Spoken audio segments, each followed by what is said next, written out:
88.4 Zona Radio.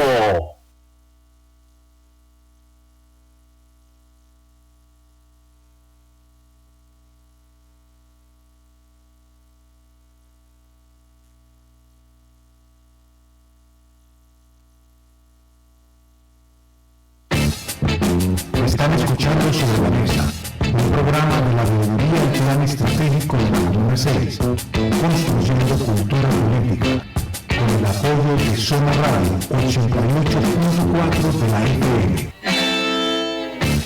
Muy buenas tardes, un saludo muy especial para todos los oyentes de los 88.4 FM, emisora comunitaria Zona Radio, emisora del norte de Medellín. Nos pueden sintonizar en las comunas de la parte nororiental y noroccidental de la ciudad de Medellín. También nos pueden sintonizar a través de Facebook. Hoy estamos en vivo a través de Facebook en este momento. Un saludo muy especial para las personas que se conectan también en este momento a través de Facebook. Y un saludo también muy especial para las personas que posteriormente, con más tranquilidad, más descansadito, nos van viendo en nuestra página de YouTube. Ahí estaremos subiendo esta transmisión el día hoy en la tarde. Hoy en el tema del día, la última cena de San Pablo Escobar, un tema que causa ampolla en esta ciudad. En esta ciudad no les gusta mucho, al menos a nuestros gobernantes no les gusta mucho hablar de San Pablo Escobar, de Pablo Escobar, menos de San Pablo Escobar. Invitado tenemos al escritor de esta novela, es una novela ilustrada, sí. Entonces tenemos invitado a Gabriel Caldas León, es el escritor y además el pintor de las obras con que se ilustra los lienzos, porque es además pues pintor, los lienzos con que se ilustra esta novela.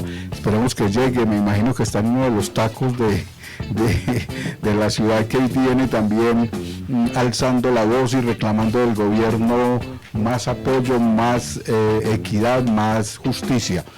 Bueno, ese es el tema del día de hoy. Jorge, buenas tardes. Compañeros de la mesa, una muy buena tarde. Hoy, como siempre, cada miércoles, trayéndoles a ustedes la emisión, una emisión más de Sobre la Mesa. Hoy es miércoles 27 de noviembre de 2019, hoy es nuestra emisión número 129. Siempre en cada emisión dándole los agradecimientos muy especiales a nuestras familias, que es por ellas que se puede transmitir este programa y hacer el trabajo de veeduría ciudadana. Nuestras familias: Quintero Rodríguez, Mosquera Valencia, González Gutiérrez, Echavarría García, Echavarría Gudelo. Agradecerle también al voluntariado desinteresado de Elvin Pino, que nos ayuda en cada una de las emisiones, ya lleva más de un año larguito con nosotros. También agradecerle a nuestra emisora Zona Radio 88.4 de la FM y a su director de producción, Camilo López, que cada 8 días también está con nosotros desde el Control Master. Samuel, bienvenido, muy buenas tardes. Buenas tardes, Víctor, Jorge, compañeros técnicos y a las personas que nos escuchan y nos ven por los diferentes medios que tenemos. Muchas gracias. Afortunado de poder acompañarlos el día de hoy.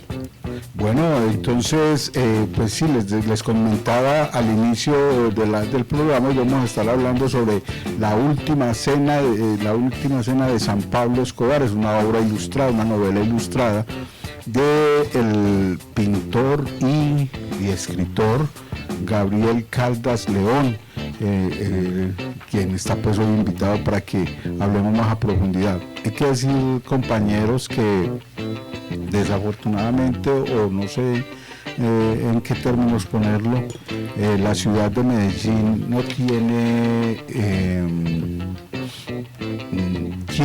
o nuestros gobernantes más bien, el alcalde Federico Gutiérrez quiere desaparecer la historia de Pablo Escobar en la ciudad de Medellín. Yo creo que eso no es, desde mi punto de vista muy personal, yo creo que eso no es la estrategia pues para abordar un tema que ya hace parte de lo que somos nosotros los antioqueños. A veces para los gobernantes esa parte que no es, digamos, no se incrusta en lo que ética, moralmente o inclusive religiosamente tiene la sociedad previsto como principios, se tratan de eliminar, extinguir. Yo creo que eso es no soy psicólogo y creo que un psicólogo tendría mucho trabajo que hacer cuando uno quiere borrar de su historia, borrar de su ser un hecho que no fue muy grato. Yo creo que eso no se trata de borrar, eso se trata de darle unos trámites distintos, eso se trata de coger esa realidad que nos sucedió y aprender de ella y hacerle los análisis, digamos, antropológicos, filosóficos, sociológicos, todos los análisis que sean necesarios para superar ese trauma histórico y poder dar un paso adelante de buena forma. Y es que además, desde la psicología comunitaria, que es una de las nuevas carreras, yo creo que ya lleva en el medio aproximadamente unos 3 o 4 años, o de pronto más. Desde la psicología comunitaria no es posible tampoco echar esta historia al retrete, porque es que borrar eso y pensar el alcalde Federico Gómez y la élite antioqueña, que acabando con ciertos íconos de Pablo Escobar Gaviria, es terminar con toda esa historia, y eso es mentiras. Yo creo que queda ahí y va a estar por siempre y por muchos años grabado en nuestra mente, porque es que, entre otras cosas, fue un fenómeno que partió la historia no tanto de Medellín, Antioquia, sino también de todo el país. Sí, la historia política, la historia social, toda esa historia y todo ese proceso de desarrollo en nuestra ciudad. Entonces es imposible, pues, que partiendo de estas estrategias que crea el alcalde de Medellín, Federico, precisamente de acabar con esos puntos claves. Yo creo que es imposible, porque en algún momento lo hablábamos extra micrófono con el autor del libro, que si de ser así, tocaría tumbar a toda Medellín. Tocaría tumbar a toda Medellín y matar más de una persona, porque es que ese rayón que nos dejó Pablo Escobar Gaviria fue muy, muy profundo.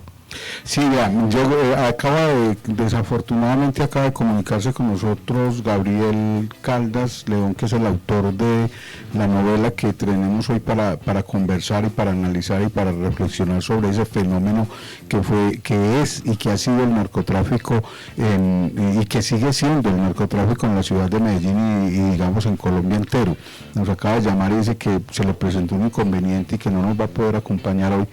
Afortunado, pues parece ser que nos puede acompañar el próximo sábado, que también teníamos programado hacer como un ciclo de 2 programas en los cuales el tema es: ¿Colombia es una narcodemocracia o no?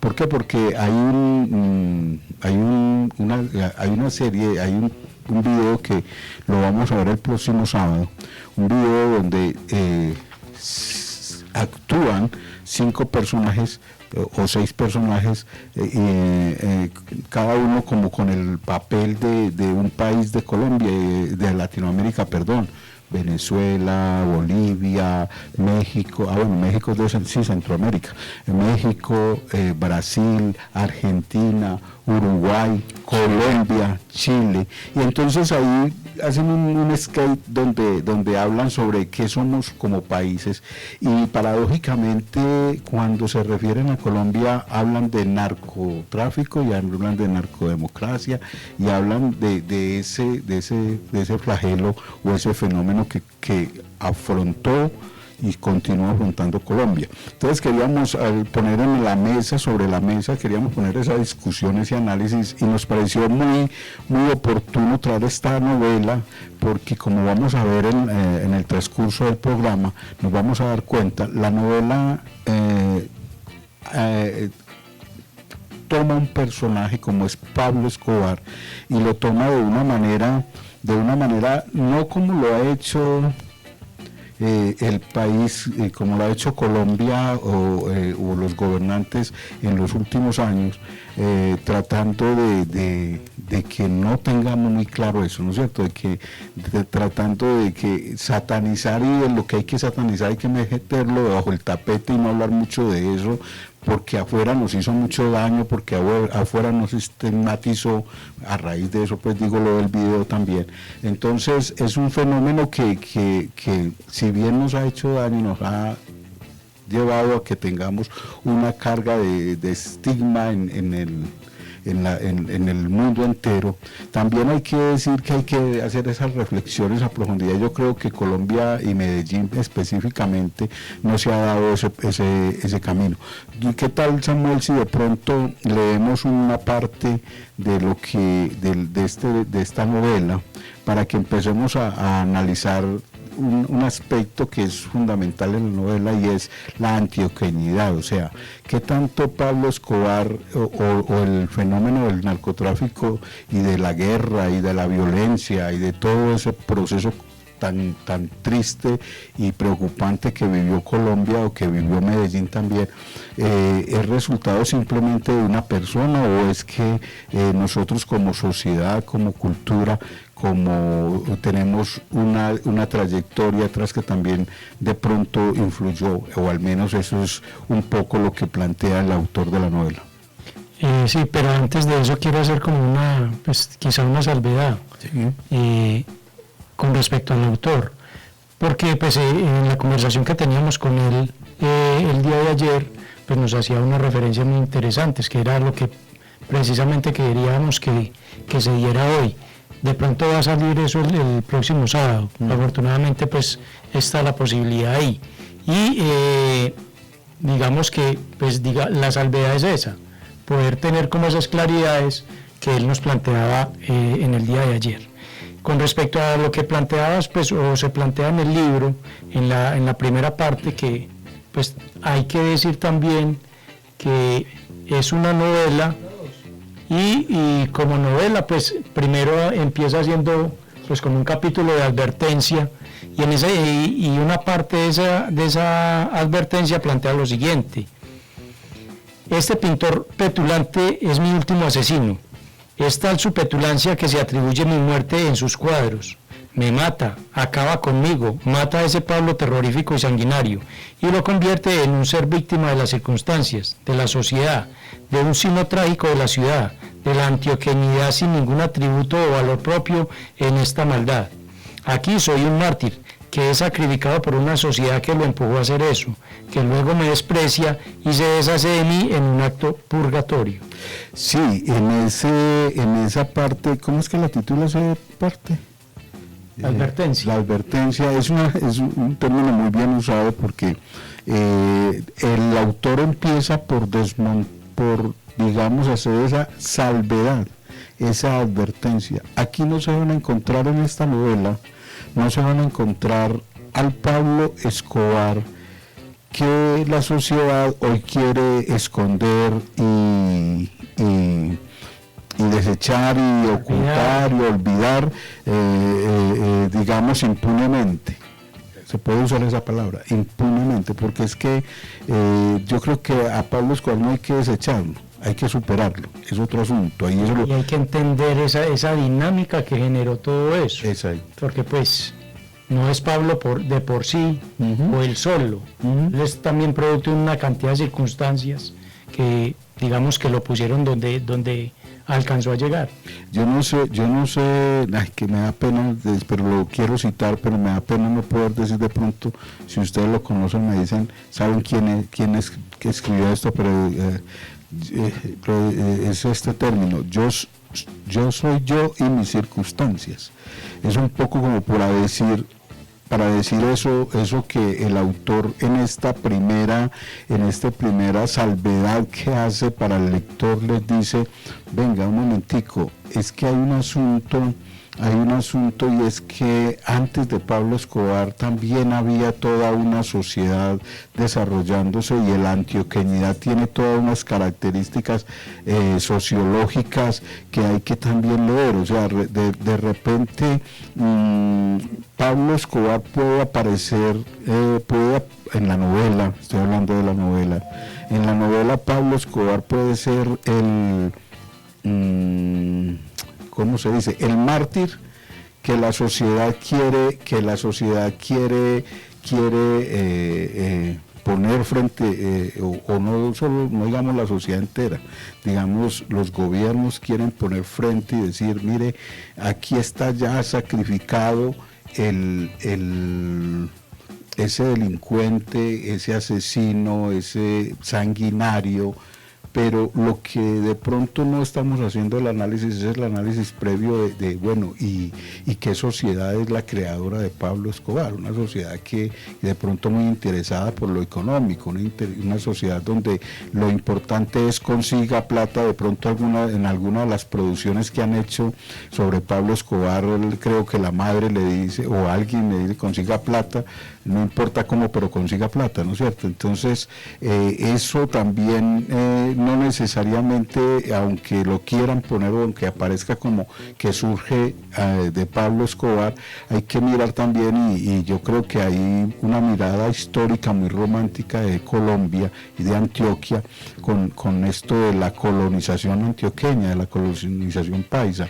Cuando uno lee, en realidad es la historia desde otras perspectivas, desde las novelas, desde la literatura, uno lo que se encuentra es que esos colonizadores llegaban y se apropiaban de las tierras de los indígenas, de las mejores tierras que tenían los indígenas, los campesinos. Esos colonizadores llegaban y se apropiaban a sangre y juego de esas tierras. Entonces, de pronto también la construcción de fortuna, la construcción de dinero, si bien en el proceso histórico de personas muy ricas en Colombia y en el mundo entero, se ponen como personas que son un ejemplo a seguir, ¿no es cierto? Porque lograron grandes éxitos, pero aquí hay que decirlo, que logran grandes éxitos, pero a costillas o cabalgando sobre los trabajadores, con sueldos paupérrimos, con inclusive despojo. Es que Colombia ha sido una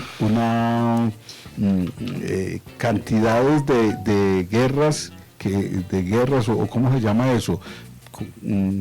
De conflictos, es la palabra, de conflictos que se generan principalmente y con el objetivo y esencial de despojar de las tierras a los campesinos. Entonces se crea el conflicto, se crea la confrontación, y la gente tiene que salir corriendo y vender las tierras a cualquier costo. Y en el último periodo de Colombia, lo que se ha sabido es que inclusive van y le dicen al campesino, o vende, y por este precio, no es por el precio que vale la tierra ni el que usted cree que vale, sino el precio que nosotros le ponemos. Pero ahí había una frase de o plata o plomo. O plata o plomo.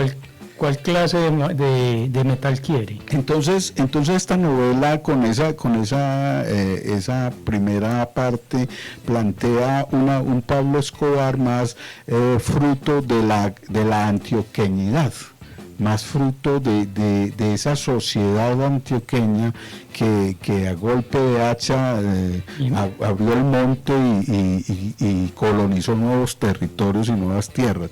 Eso es un análisis que hay que hacer. Yo no sé si de pronto también los académicos caen un poco en esto, y este autor es muy arriesgado, me parece a mí que es muy arriesgado en dos sentidos. Primero, porque lo pone en una obra pictórica, o sea, lo pone en unos lienzos mostrando un Pablo Escobar, inclusive con una cosa que para los paisas, él nos contaba ayer, para los paisas es un mito muy fuerte, y es la tradición judeocristiana, ¿no es cierto? Entonces, acá en Antioquia la religiosidad es una cosa, es un mito muy fuerte. Entonces, él cuando ahí la están viendo las imágenes, no sé por qué no, Pino, ya están las imágenes ahí. Porque Entonces, bueno, ahí estamos pasando unas imágenes, vamos a estar pasando unas imágenes en las cuales pues vemos parte de la obra que acompaña el libro, donde se pone a Pablo Escobar en posiciones de Jesucristo. O sea, en la última cena, en la crucifixión, en el descendimiento, que es pues cuando lo bajan de la cruz, en una serie de ¿cómo se dice eso? De imágenes que son propias de la religión católica. Entonces es doble la osadía, digámoslo así, de este autor. Primero, llevar a Pablo Escobar o sacar a Pablo Escobar de esa imagen que le quiere dar el gobierno municipal principalmente. Varios gobiernos, sin hacerles los análisis, sin hacerles las reflexiones, sin hacer los debates y las conversaciones que hay que hacer, a llevarlo a una persona pues que no hay que negarlo, o sea, fue una persona que utilizó la violencia, que utilizó el narcotráfico, pero la pregunta del autor es, venga, y entonces, ¿qué tanto Pablo Escobar es el resultado de una sociedad también que lo que quiere es el dinero, y que está por el afán de hay que tener dinero y poder, todo eso? Entonces hay una propuesta de este autor arriesgada, yo diría eso, arriesgada, para confrontar a una sociedad, y más en este momento que decimos que este alcalde con tumbando el edificio Mónaco y creando pues ese parque o ese espacio que se creó allá, ha sido una confrontación inclusive en el Consejo de Medellín con algunos concejales que defienden la posición del alcalde de que a Pablo Escobar hay que borrarlo de tajo. Yo creo que eso es imposible. O sea, no es el trámite. No es el trámite. Porque es que aquí pues habría que entrar también como a hacer comparaciones feas, malucas, pero hay que hacer comparaciones. El tema, por ejemplo, del Holocausto. Uh-huh. O sea, para los alemanes, que fueron los que en Alemania que se da, para ellos no, pues al menos lo que uno alcanza a entender o a conocer un poquito de eso, es que no los afecta hoy tanto, uh-huh, porque han hecho algún proceso para ir superando esas situaciones. Allá también hay lugares, hay ciudades donde pues no han destruido esos hornos crematorios donde incineraban a los judíos, sino que hacen reflexión con respecto a eso. Eso también es un sitio turístico. Aquí de pronto se ha querido emular eso, pero de pronto hemos hecho el ejercicio de ir desmontando o ir entendiendo ese proceso del narcotráfico, porque es que pues hoy solamente sale Pablo Escobar, pero es que narcotraficantes aquí han habido bastantes. Sí. Pero es que siguiendo como ese orden que vos venías diciendo, Samuel, y haciendo mención del fenómeno que sucedió en Alemania, los alemanes han manejado esto de una manera diferente. De hecho, los días patrios en Alemania, los alemanes no sacan bandera porque se avergüenzan de esa persecución judía que hubo, de esos más de 6 millones de judíos que asesinaron por ese fenómeno de Hitler, pero ellos se avergüenzan, ellos prefieren sacar sus banderas más en un mundial o una final de fútbol que en esos días patrios. Para ellos eso es una vergüenza que a través del tiempo la han ido sanando y han hecho como todo su ritual y todo su proceso para ir sanando e ir olvidando eso, pero eso quedó también en la memoria de los alemanes y ellos ahora se avergüenzan, lo que no sucede acá, porque es que aquí todavía se endiosa a este señor Pablo Emilio Escobar Gaviria, se endiosa e incluso nos decía el autor, pero sí. Pero discúlpame, Jorge, pero yo creo que más que se endiosa, es que hay varias versiones de Pablo Escobar. Eso también hay que decirlo. O sea, una es la versión que quiere eliminar y desaparecer la sociedad, digamos, que nos gobierna. Otra es el recuerdo y cómo lo tiene la sociedad que de una u otra manera pocos o muchos fueron beneficiados por él. Y esos beneficiados lo defienden a capa y espada, porque de alguna manera posiblemente hoy todavía estén siendo beneficiados por ese mismo proceso. Y otra es la versión de Pablo Escobar como objeto de lucro, objeto de comercio. Y hasta hace poco, no sé si todavía, pero aquí habían rutas para ir a conocer dónde había estado Pablo Escobar, dónde era que hacía sus bacanales, dónde hacía sus fiestas, dónde había empezado, dónde esto, dónde lo otro. Inclusive en países de Europa y en algunas partes de Latinoamérica, inclusive en el mismo Estados Unidos, usted puede encontrarse una persona con una camiseta con la cara de Pablo Escobar. No, y hay países que hacen tours desde fuera de Colombia, o sea, específicamente de Europa, hacen tours para venir a hacer esos recorridos con con el gancho de Pablo Escobar. Entonces ahí va, Jorge, hay varias versiones, y una, la que nosotros creemos que en la institucionalidad debería reflexionar sobre eso y no simplemente querer cortar de tajo, porque es imposible. A mí me parece que es imposible. Yo creo que cada que el alcalde sale y dice voy a tumbar este edificio, voy a hacer esto para que olviden al Pablo Escobar, lo trae más a la memoria. Mire, hoy discúlpame Samuel, hoy los ¿cómo es que se llaman?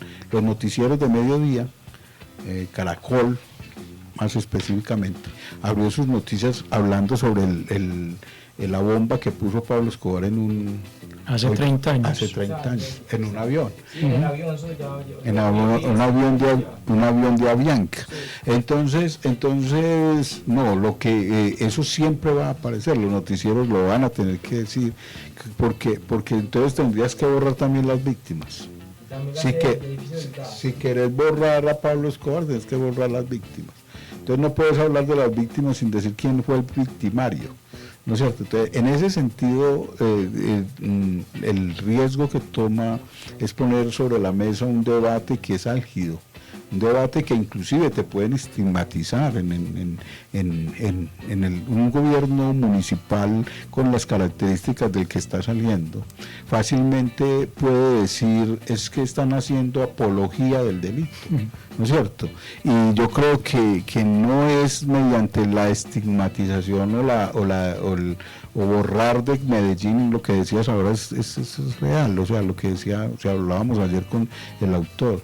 Entonces, si nosotros vamos a borrar, vamos a tener que tumbar un montón de edificios y desaparecer un montón de lugares de la ciudad de Medellín, porque ahí fue un personaje que habitó la ciudad, y de qué manera, ¿no es cierto? Y de qué maneras, habría que decir. ¿Estabas diciendo, Jorge? No. Yo sí quería hacer como un recuento no, bueno, con recuento con relación a contar. Es van más de 70 años del Holocausto, y todavía seguimos con eso, o sea, pendiente, eso todavía sigue pendiente.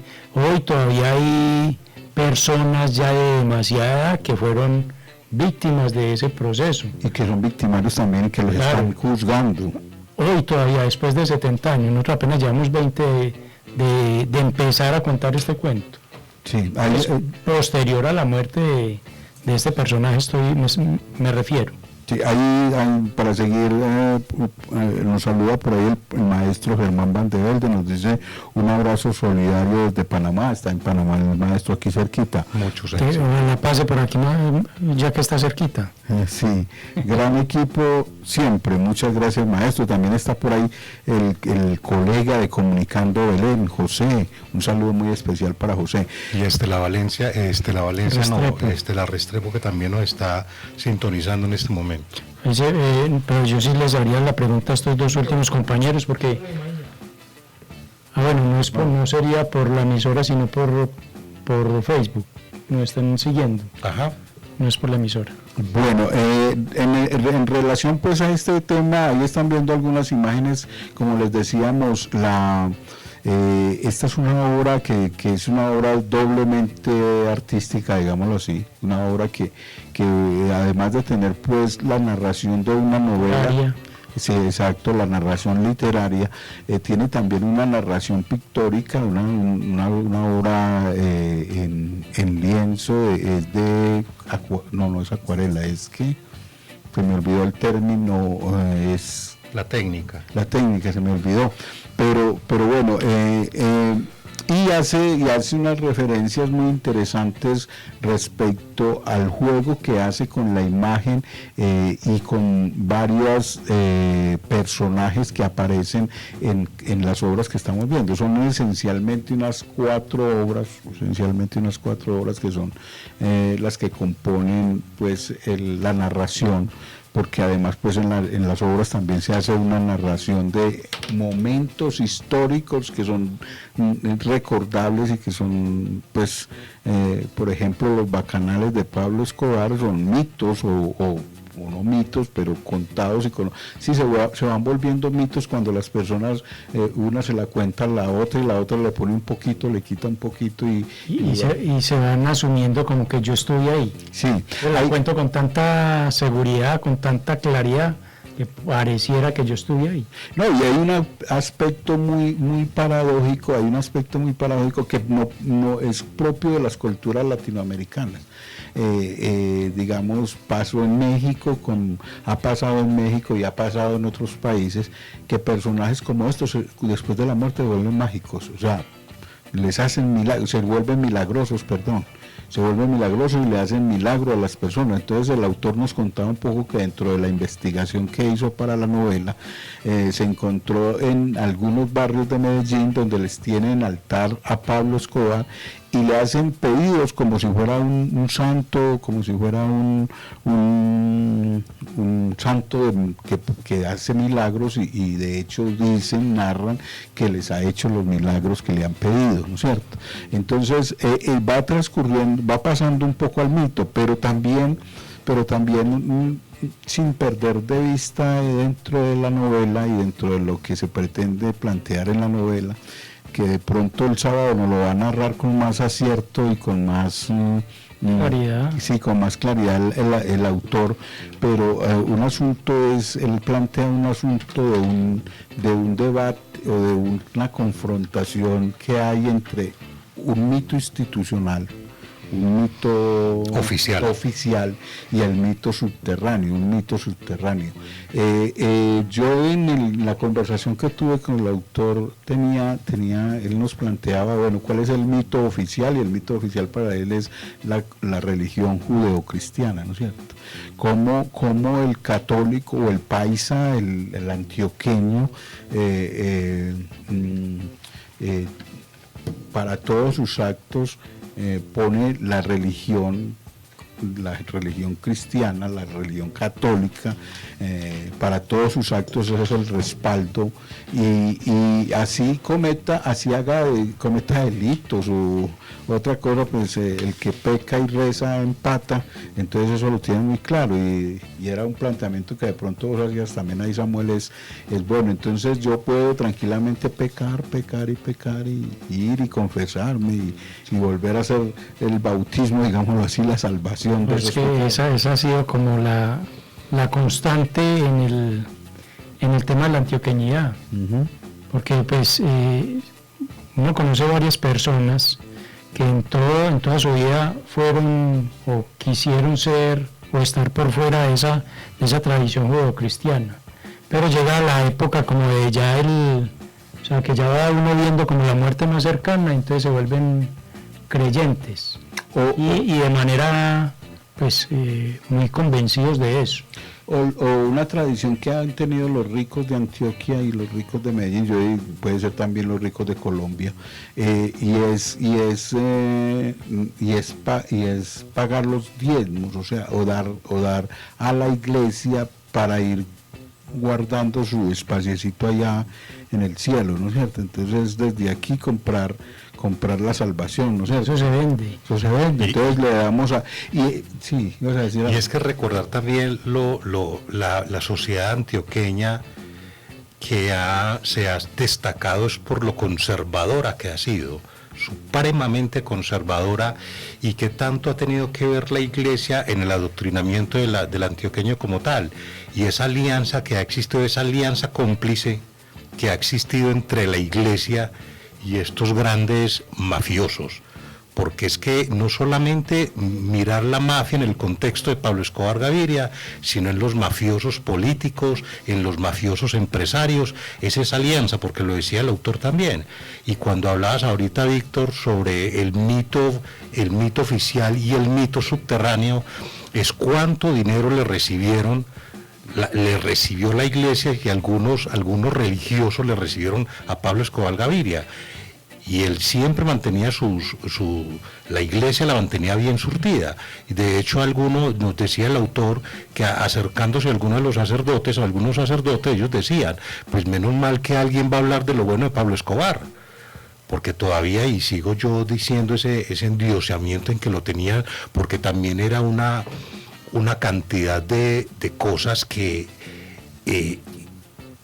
no conversaban, era una coherencia como toda, o una coherencia no, era como algo raro, algo, porque es que se caracterizaba por ser una persona muy bondadosa, pero al empezar, el que empezó fue con trago y licores y cigarrillos y marihuana, pero que se fue metiendo y que también fue siendo parte de la víctima, y lo decías al principio, Víctor, se fue metiendo en el cuento de la cocaína, y que de una manera obscena se fue llenando y tapando de una manera increíble de dinero, y cómo tenía ese poder de cooptar la iglesia, de cooptar los políticos y de cooptar hasta los jóvenes de nuestros barrios. No, es que enseguida vamos a mirar, porque ya es hora del corte, vamos a mirar esa generosidad de donde la hereda también Pablo Escobar, porque es que la generosidad es un asunto muy católico. Entonces vamos a mirarlo enseguida, vamos a ver al corte y ya regresamos para que sigamos conversando de este tema. Los conejos son tiernos, callados, apasionados, fértiles, rápidos, divertidos, amorosos y tranquilos. Son juguetones con los niños y también con los adultos. Pero hoy en Colombia ser conejo es estafar, robar, evadir. Pues vamos a los conejos que saltan y corren, no a los que estafan. Movámonos, logremos un país sin corrupción. Entra a transparenciacolombia.org.co y únete contra la corrupción. A mí me gustan las cosas claras y el chocolate espeso. Por eso escucho Sobre la Mesa, un programa de la veeduría del Plan Estratégico de la Comuna 6 y con el apoyo de Zona Radio 88.4 de la FM. Están escuchando Sobre la Mesa, un programa de la veeduría del Plan Estratégico de la Comuna 6, construyendo cultura política, con el apoyo de Zona Radio 88.4 de la FM. ¿No es cierto que si yo hacía...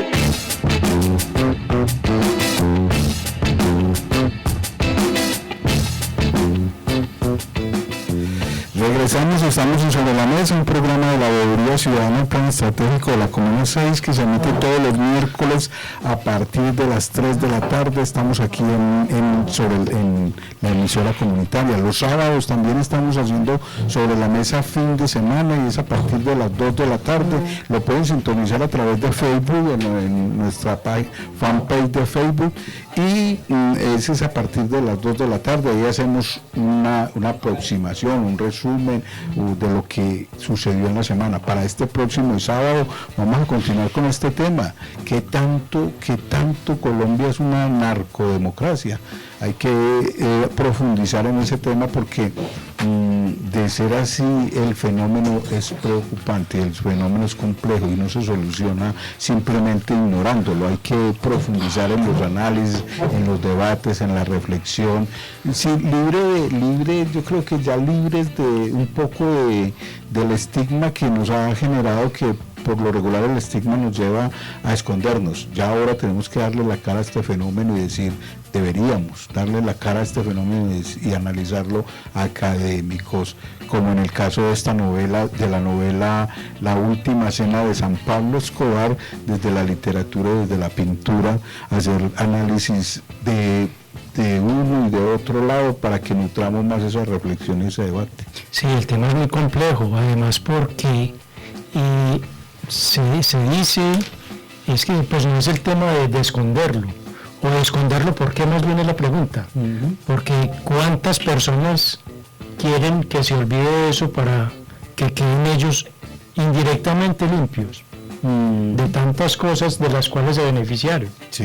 en cualquier forma. Sí. Bueno, antes de continuar con el tema que estamos hoy tratando, Pino nos tiene una píldora y cuéntenos a ver, Pino, ¿qué nos trae hoy? Buenas tardes a todos los oyentes de los 88.4 FM. Bueno, este que será la última del año, antes de decirles lo del cacerolazo de Medellín. Los líderes del paro en Medellín anunciaron que hoy, 27 de noviembre, se tienen programadas varias concentraciones. La primera será a las 9 de la mañana, que ya pasó, en la Alpujarra, donde se llevará a cabo una toma pacífica como acto simbólico homenajeando al pelado Dylan Cruz, asesinado por el mismísimo Estado, el SMAT, en las marchas del 21 22 de noviembre, si no estoy mal. Y también se habrá un cacerolazo que se iniciará hoy a las 4 de la tarde en el Parque de las Luces y terminará en el Parque del Salvador, en el barrio Salvador de Polo Lado de Buenos Aires. A la llegada de ese lugar también se realizará un encuentro denominado El Toque de la Dignidad, con la presentación de varios artistas locales, y también habrá concentración en el Parque de Aranjuez, por los lados de la iglesia San Nicolás.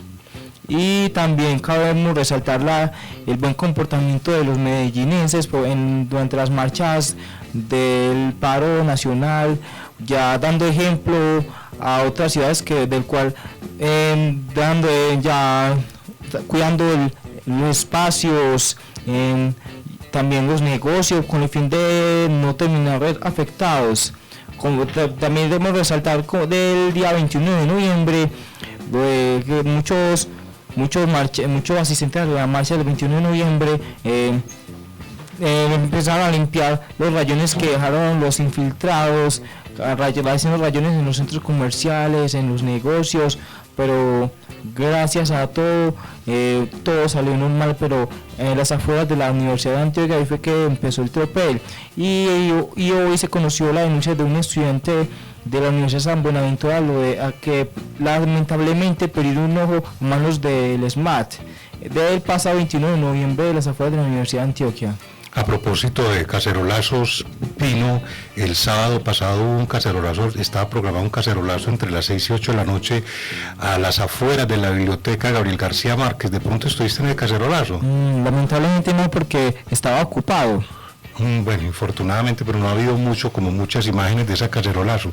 Espero que haya sido muy exitoso. Sí, pero le cuento que también hubo la cacerolazo por el Parque del Poblado, por Laureles, en Envigado, si no estoy mal. Aunque hago el énfasis, el cacerolazo acá me interesa mucho, es precisamente porque siempre he criticado mucho como la ausencia de la gobernanza local en este tipo de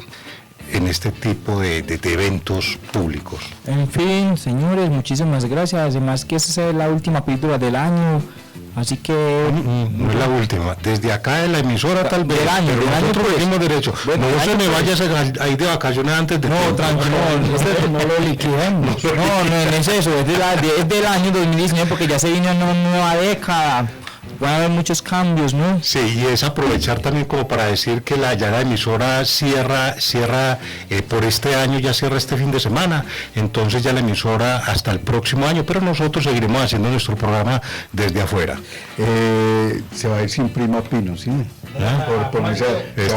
Está luqueado, está borradito. Bueno, Claudia Flores, que es representante suplente del sector de cultura en el Consejo Comunal de Planeación, nos envió una invitación la semana pasada, el sábado.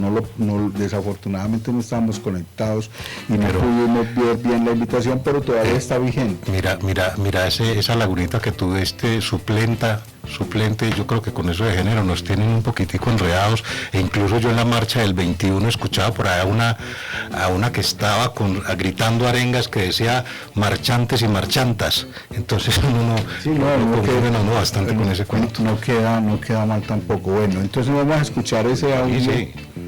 Vamos a escuchar ese audio que que nos deja Claudia Flores con una invitación muy especial para la comuna. Buenas tardes, Víctor.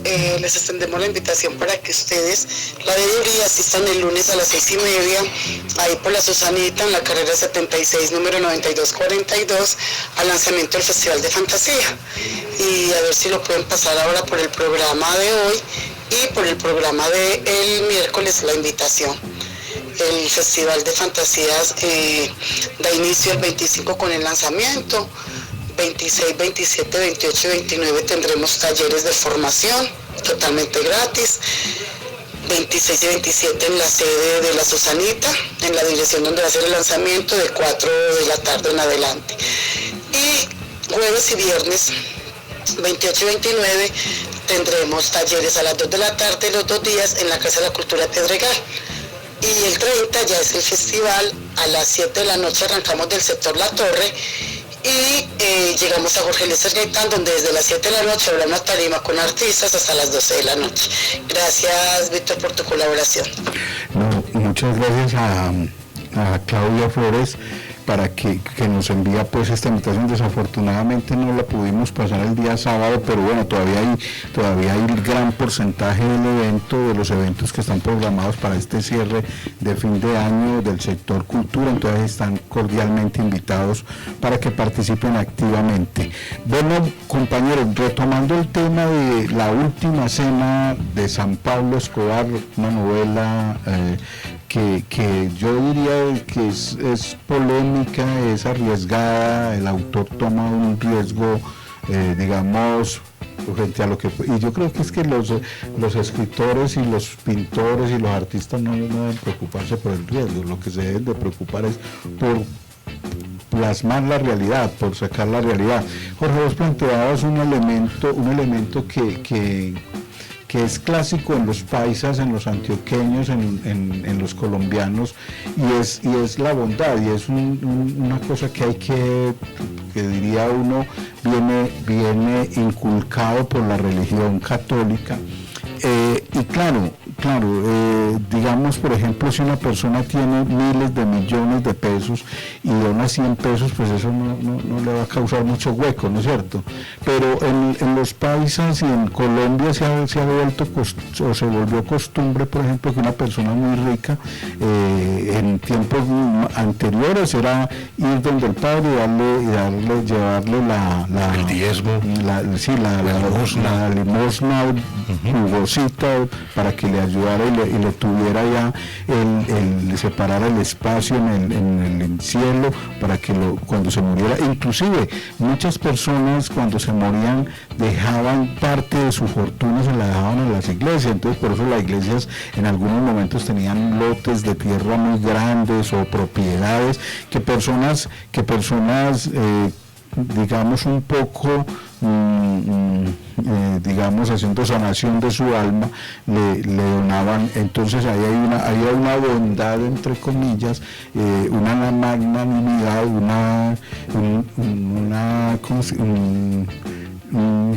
bueno, todo eso que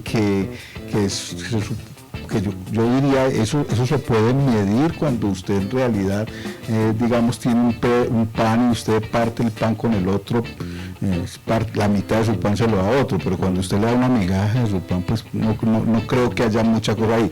Pero a lo que quiero llegar es que, mire, Pablo Escobar también lo hizo.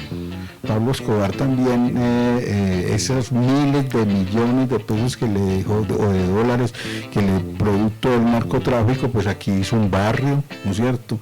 Hizo canchas de fútbol, le daba plata y mercado a las personas, iba a los barrios pobres y llevaba mercado. Pablo Escobar hizo... ¿qué otras obras fue las que hizo Pablo Escobar que fueron de mucho relieve? Lo cierto del caso, de gran relevancia, lo cierto del caso es que, mire, es un hijo propio, un hijo natural de la antioqueñidad. Y es un poco lo que trabaja este autor. O sea, él lo que quiere demostrar con esto, o trabajar con esta novela, es que Pablo Escobar no brotó de la nada. Él es hijo de una sociedad. Y una sociedad que dentro de un mito, que se movía entre un mito que es la tradición judeocristiana o la religión católica, ¿no es cierto? Tiene unos principios, unos valores, pero que son un poco socarrones, no sé, por allá. O sea, yo entro en mi casa y en la iglesia oro, rezo, pero luego me voy para la taberna, la cantina, y me voy para el burdel y todo ese cuento. Esa doble moral, Pablo Escobar también la manejó, o sea, tumbaba aviones, asesinaba personas, ponía bombas y todo ese cuento, pero también donaba, y es que es un poco también, digamos, un poco de hacer política, ¿no es cierto? Entonces yo compro también el favor de las personas diciendo a los menos favorecidos yo les doy, entonces los menos favorecidos me van a reconocer a mí como una persona buena. Un poco también lo que hizo Julio Mario Santo Domingo, la familia de Santo Domingo con el teatro en Bogotá, y es dejar, digamos, por ejemplo, las próximas generaciones tendrán que recordar que ese teatro, porque tiene su nombre, lo hizo esta familia, o lo hizo y por eso y lo recordarán. Y así sucesivamente podamos seguir nombrando personas con mucho dinero que de alguna manera quieren comprar la inmortalidad. Un poco también pasa con los políticos, que es una reclamación que yo les hago constantemente. Todos los políticos van y inauguran el metro, inauguran y lo otro, y usted va y mira las juntas de acción comunal, todas tienen una placa que dice que fue hecha durante el gobierno de tal cual alcalde, y lo que quieren es inmortalizarse. Pues yo lo critico de los concejales y de los políticos, porque a ellos, además de ellos reciben unos salarios, y muy buenos salarios. No tendrían por qué estar dejando, pues, como si nos estuvieran haciendo una obra o nos estuvieran entregando algo de su bolsillo. Eso es con dineros públicos.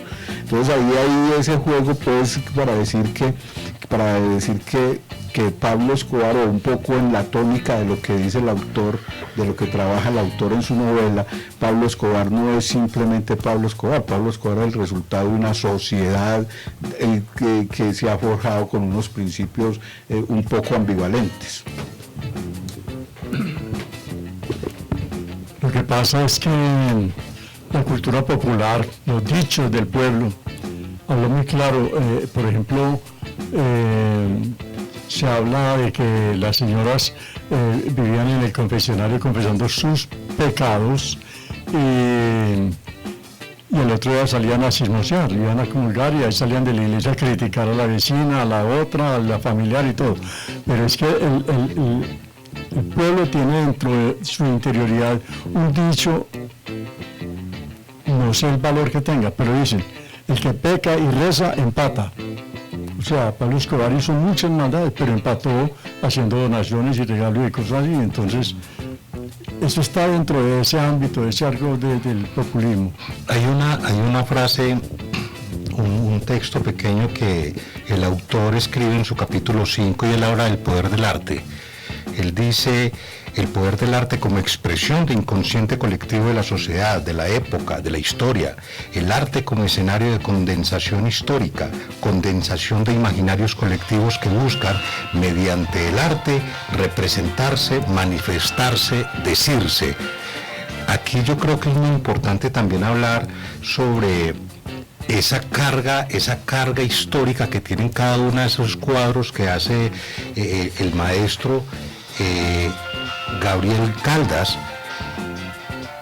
que todo eso está cargado de una cantidad de significados. Si vemos cómo en la última cena, por ejemplo, en la última cena vemos una representación de una cantidad de gente, vemos al sacerdote, vemos a la militar, vemos al militar, y era porque esa alianza y esas mafias, hay unas mafias muy, muy fuertes dentro de la sociedad que siempre han creado esa alianza, y ha sido la iglesia, el poder económico, el poder político, y estos a su vez cooptan el poder de las comunicaciones como instrumento de adoctrinamiento de una sociedad. Entonces, históricamente nosotros veíamos en los pueblos esa manguala que había en el más rico del pueblo y el sacerdote, precisamente para que sus empleados, sus trabajadores que iban a su empresa, que le producían a él, el sacerdote los pudiera mantener alineados. Obedézcanle a su patrono, obedézcanles a sus esposos, porque ellos son los que tienen la razón. Entonces miramos esa manguala que ha existido históricamente entre estos cuatro poderes: iglesia, económico, el político y las comunicaciones. Sí, definitivamente yo creo que es muy al lugar pues la reflexión que quiere plantear el autor con esta novela, porque definitivamente no podemos encontrar un ser humano en el mundo que no sea consecuencia de su pasado. Y cuando digo consecuencia es que a mí me construye la sociedad, a mí me construye ese medio social en que vivo. Y cuando me construye positivamente o negativamente. Entonces, y un poco es lo que pasa hoy en nuestra sociedad. Hay personas tan reconocidas como Álvaro Uribe Vélez, una persona muy reconocida por muchas personas en Colombia, sin embargo, en su haber tiene un montón de procesos legales, inclusive algunos por masacres, algunos por cuestiones de lesa humanidad, por crímenes de lesa humanidad. Y es por eso, es porque esta sociedad es ambivalente, esta sociedad admira a la persona que consigue plata, no importa cómo, no importa cómo, o sea, si se llenó de plata, si se llenó de poder, si tiene un gran poder, la sociedad lo va a aplaudir y es más, lo va a seguir. Es que lo va a tratar de emular, pero no importa el cómo. Nosotros hablamos en algún momento sobre la pirámide de valores. Recuerda que nosotros hablábamos que en la cúspide está el filósofo, le seguía el político y por último está el poder económico. Pero en esta época neoliberal todo esto se ha invertido. Importa el que tenga plata, le sigue el político y por el último el filósofo. Es decir, usted puede pensar, opinar y ser muy intelectual, pero si no tiene plata usted es un cero a la izquierda. Usted puede ser un ignorante, pero tiene plata, a usted no le arrodillamos y no le postramos, es algo así. Y el problema con esto es que pues las generaciones que van siguiendo, o sea, borrar digamos esa construcción social, transformar culturalmente esa sociedad, tiene que tener primero una vocación para eso, o sea, decir que hayan gobernantes con la capacidad, o grupos académicos, o grupos culturales, o unos grupos sociales que sean capaces de ponerse al frente de la sociedad y decir, bueno, aquí hay que empezar a trabajar otra serie de valores. Pero si nosotros nos negamos, como está pasando, nos negamos esos valores, no los tenemos en cuenta, no pensamos que esos antivalores de pronto nos lleva a que la sociedad cada día sea más decadente, entonces pues no va a haber nadie en eso. Y cuando se toman decisiones tan superficiales como por ejemplo querer borrar de tajo la historia, un asunto muy preocupante, por ejemplo, es que el presidente de la República haya nombrado a un señor en el centro, ¿cómo se llama este, Samuel? El centro histórico, el centro de la memoria. El centro de la memoria histórica en Bogotá. Que lo hayan a una persona que quiere borrar de tajo la memoria o parte de la memoria. No sé si a favor de alguien o en contra de alguien, pero yo diría es que la memoria no se puede borrar, por buena o por mala que haya sido, no se puede borrar. Lo que sí hay es que trabajarla, reflexionarla, analizarla, hacer todas las conversaciones, todos los debates, por eso yo de pronto no estoy muy de acuerdo cuando se dice, hombre, pero es que mire, tantas novelas de narcotráfico, hombre, deje que el arte exprese, deje que los artistas se expresen, deje que la sociedad coja eso y lo analice, y que la sociedad lo esté, ¿cómo es que? Rumiando, es que hacen los animales, las vacas, que cojan y procesen constantemente esa realidad que hay que decirlo también no nos ha abandonado. Hoy inclusive nosotros pasamos por un fenómeno como fue el de Pablo Escobar, que fue de mucha bomba, de mucho escándalo, de mucho ruido, mucho asesinato, pero eso no quiere decir que hoy el narcotráfico haya desaparecido. Por eso estamos planteando para el día sábado que conversemos un poco. De pronto ahí nos va a poder acompañar el autor de la novela, pero para que conversemos qué tanto somos una narcodemocracia y por qué pensar que porque son, ¿qué consecuencia tiene si nosotros somos una narcodemocracia, ¿no es cierto? Yo aprovecho como para irme despidiendo también.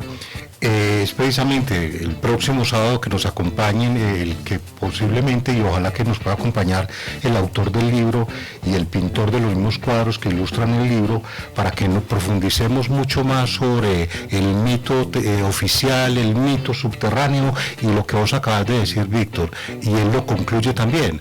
Pablo Escobar no ha muerto, a Pablo Escobar no lo hemos podido enterrar, y que a propósito de esto él tiene y plantea una estrategia muy buena para poder enterrar en serio a Pablo Escobar Gaviria. Más que de pronto enterrarlo, superarlo, o sea, superarlo de debida forma, porque es que aún continuamos teniendo un Pablo Escobar lo vamos a seguir teniendo, eso es casi que inevitable, pues. Es que, por ejemplo, Al Capone no ha desaparecido de lo que fue ese momento violento y de mafia en los Estados Unidos, y así sucesivamente. Hitler no ha aparecido de lo que fue eso.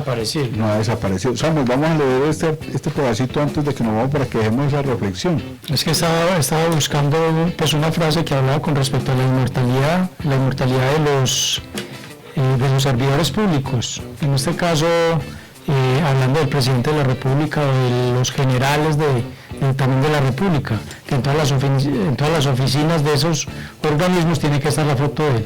Y esta persona decía que en vez de poner la foto de él, que pusieran la foto de sus hijos, para que cuando tomaran una decisión tuvieran el referente a quién iban a afectar o a beneficiar.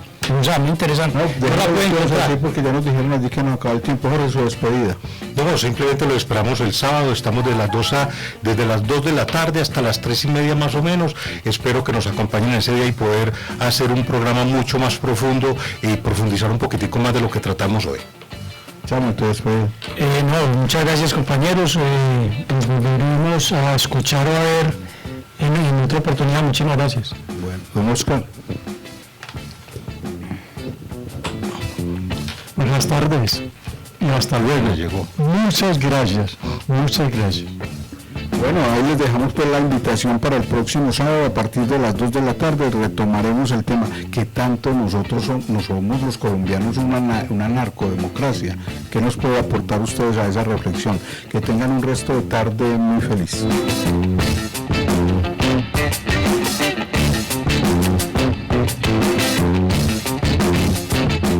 Recuerda sintonizar Sobre la Mesa en el 88.4 de la FM Zona Radio todos los viernes de 3 a 4 de la tarde, con retransmisión los sábados a las 10 de la mañana.